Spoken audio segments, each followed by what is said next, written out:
So as much as possible, children should not be the gatekeepers, because children may not be able to make that judgment. So you can't be sending a 4-year-old, for example, to go and open the gate, because you don't know who you're opening for. And the other thing is, children need to be taught right from the get-go that security starts with them. They are vulnerable to being kidnapped, and these days there's a lot of kidnaps. They are vulnerable to being used, and you know, they shouldn't just let anybody be their friend. They should believe that everyone is a suspect. I'm so penchant about the car doors and the car windows. I move around with my windows right up. I don't care whether, you know, AC or not. I have to have AC in my car, and the windows have to be up.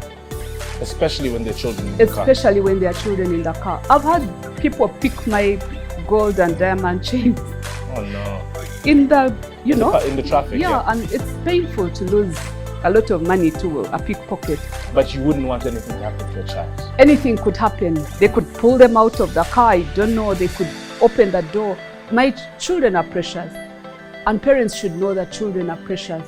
When you have children in the house, your security rates should go up, like super up. Correct. Yeah. Okay, great. So now what we like to usually do is that we usually like to give random tips. Okay, I want you to just dig through and think.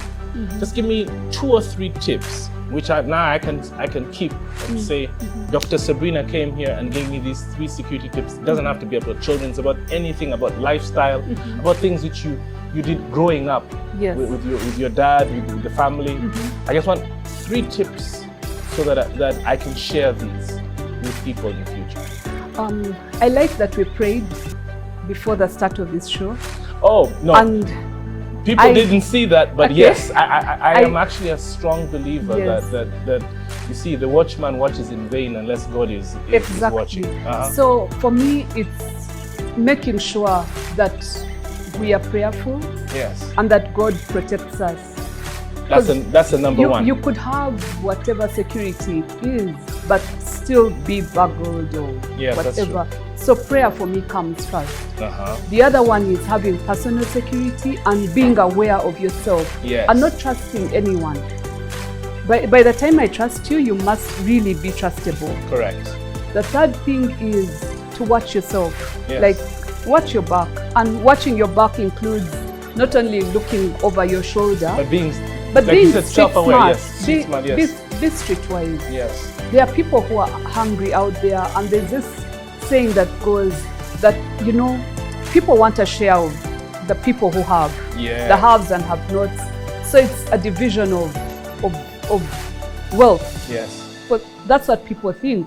But when you lose your computer to some random person, if you lose your gold chain, that's painful. Yes. Or if you're threatened with a gun, that's extremely frightening.